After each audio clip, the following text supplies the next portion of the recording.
Camilla just made the most dangerous move of her entire life inside the royal family. She tried to hijack Queen Elizabeth's entire Centenary legacy and claim it as her own, through secret back channels. Convinced nobody would notice, she was wrong. Princess Anne had been watching every single move. And when Camilla finally opened the documents she believed were already hers, what she found where her name was supposed to be destroyed her completely. And what has been uncovered underneath all of this is more damaging than anything Camilla ever imagined would see the light of day. The trap is set. In the spring of 2026, somewhere deep inside the private administrative offices of the British Royal Palace, Camilla's team was putting together a document that they fully believed would change everything. There were no cameras rolling, no journalists waiting outside, and no family members watching over their shoulders. Just a quietly prepared piece of paperwork that was about to become the most dangerous move Camilla had ever made in her entire life inside the royal family. The document was a revised patronage directive, and it was aimed directly at the Elizabeth II Centenary Trust.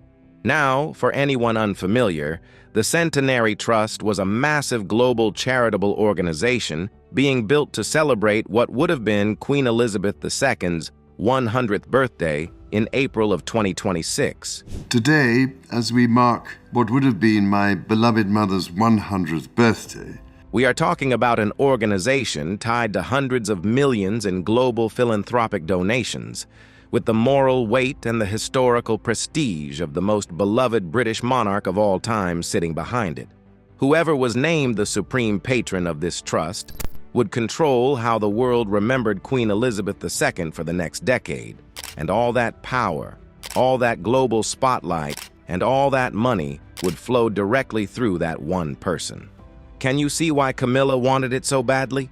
So her team dressed the whole thing up as a routine administrative adjustment, a natural extension of her role as Queen Consort, and submitted it quietly to the Privy Council and the Charities Commission. And the timing was razor sharp.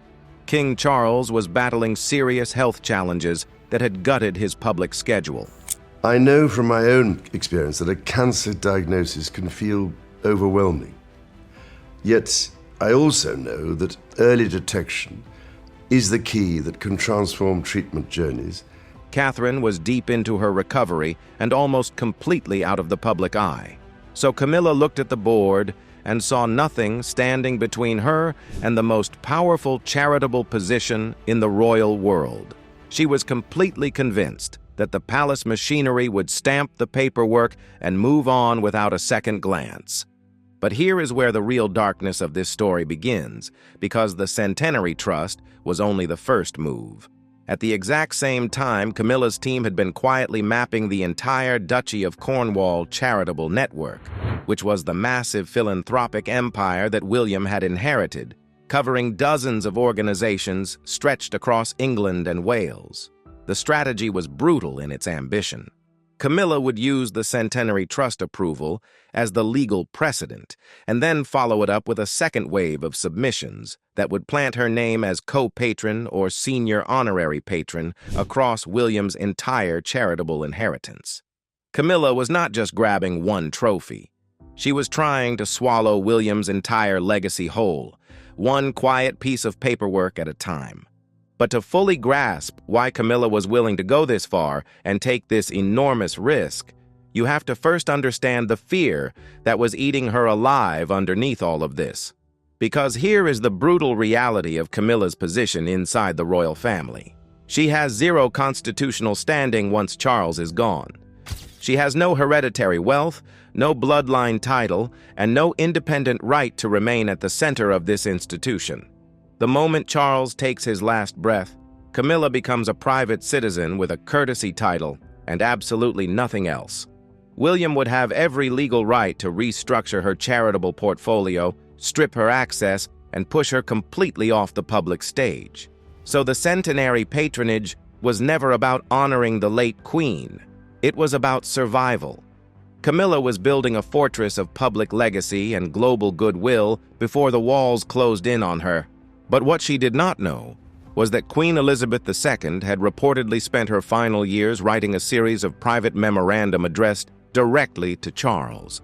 These were cold, precise administrative instructions about how her charitable trusts and memorial legacy must be handled after her death. These documents were locked inside the royal archives and accessible only to the most senior members of the family council, and they reportedly contained an explicit instruction that Elizabeth's Centenary memorial must be led exclusively by the direct line of succession. So Camilla was not just racing against Anne and William. She was racing against the recorded wishes of the dead queen she was trying to replace.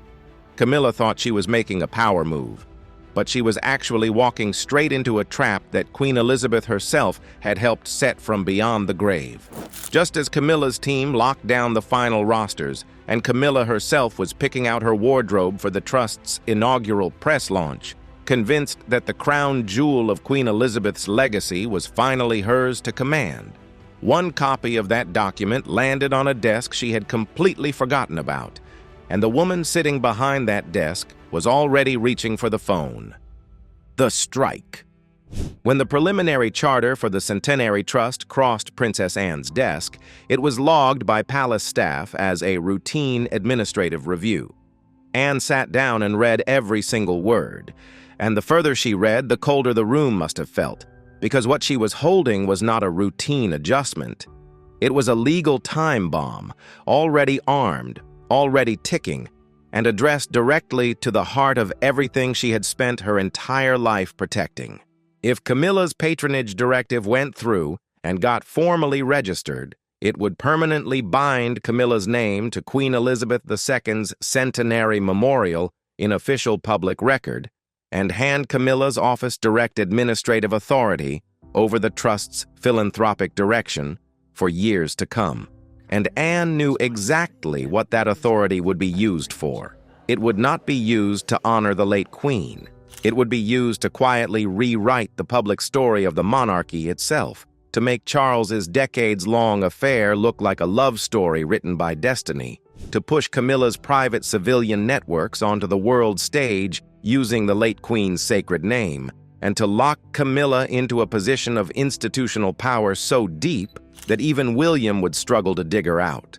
Anne looked at that document and felt something harden inside her.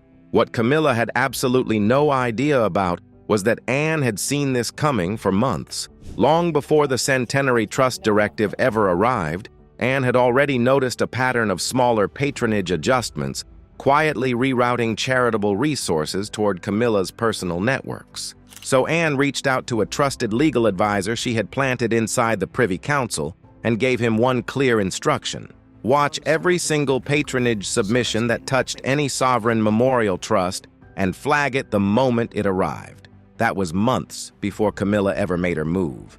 So when Camilla's directive finally landed, Anne was already sitting there with her arms folded, completely ready. The formal challenge to the Charities Commission, the invocation of royal charter law, the stamp of unauthorized across Camilla's directive, and the locking of every single board binder, all of it was done and buried in under 72 hours. And the reason it moved that fast was because Anne had spent months building every piece of that trap in total silence. Camilla had been loudly telegraphing this move for over a year through her pattern of smaller patronage grabs, and Anne had used every single day of that year to quietly construct the walls of the trap around her. William moved at the same time with the same precision. He threw the full institutional weight of the future king behind the correction, making it politically impossible for Charles to reverse the decision without triggering an open and catastrophic public war over his own mother's memorial. Anne built the legal structure. William barricaded every exit. Together, they constructed something so airtight that Camilla could not challenge it and Charles could not help her. When the sealed binders arrived at Camilla's private office, she cracked them open, fully expecting to see her name sitting at the top of the supreme patron position. So, imagine her shock when she found her name dragged to the very bottom of the page, buried inside a minor honorary advisory list, like she was a distant relative who had done the monarchy a small favor once. And sitting right at the very top, in the exact position Camilla had spent months engineering for herself, was Catherine's name. The fury and the panic that must have exploded inside that room in that moment is almost unimaginable.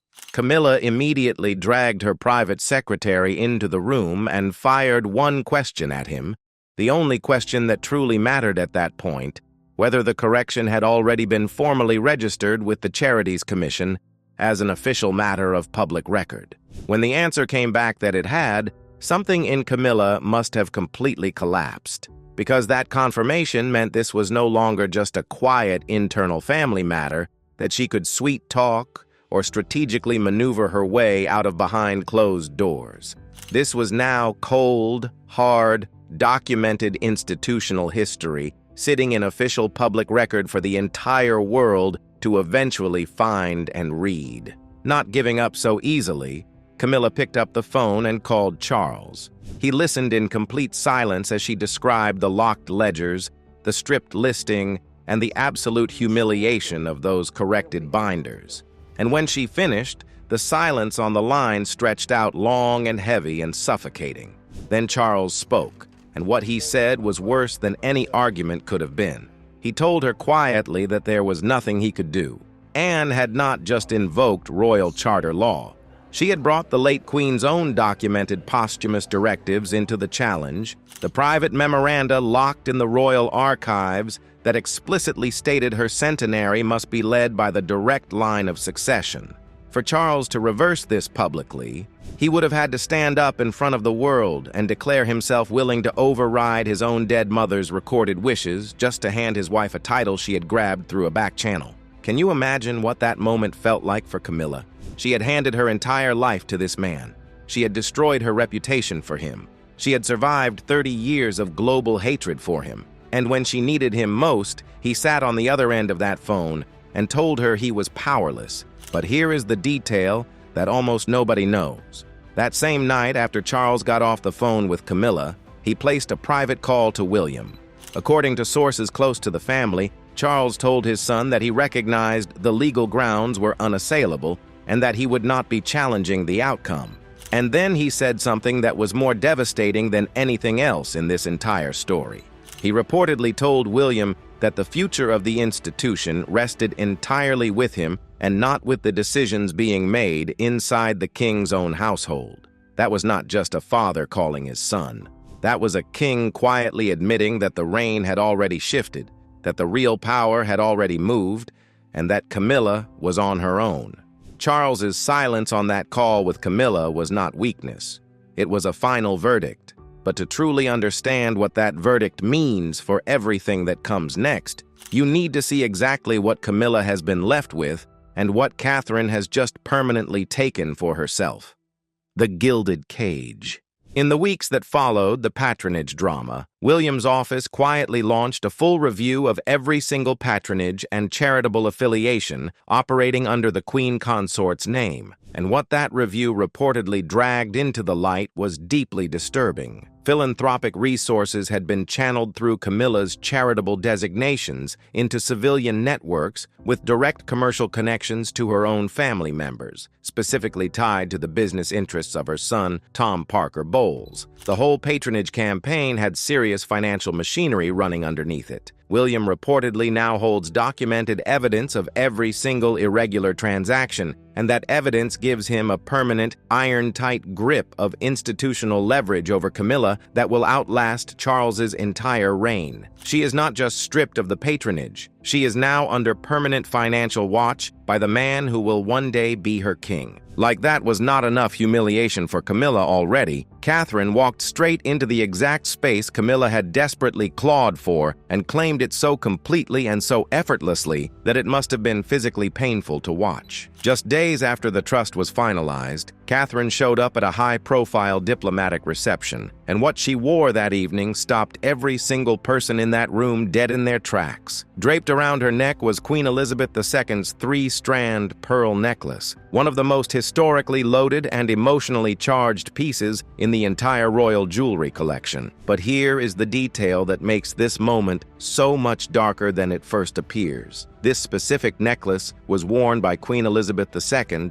during some of the most defining and emotional public moments of Princess Diana's life. life, including the 1981 engagement announcement where the Queen stood directly beside Diana for the official photographs wearing these exact pearls. By choosing this necklace at this precise moment, Catherine was not simply stepping into the late Queen's matriarchal role. She was drawing a direct, unbroken line from Diana through Queen Elizabeth straight to herself, and she was cutting Camilla out of that line so cleanly and so permanently that not a single word needed to be spoken. One piece of jewelry said everything. So what does Camilla actually have at the end of all this? Yes, she still has the title. She is queen in name, but the future does not belong to her. Camilla is living inside a gilded cage that Anne and William spent years quietly and methodically building around her, one legal filing and one administrative correction at a time. The stepson she underestimated holds documented financial evidence of her overreach and can use it at any moment he chooses. And the sister-in-law she dismissed as irrelevant turned out to be the most ruthless operator in the entire institution, a woman who outmaneuvered her without raising her voice, without leaking a single story to the press, and without ever losing her composure. Camilla thought she was building a legacy, but what she actually built was the case against herself. And William and Anne made absolutely sure that case is now locked, documented, and completely permanent.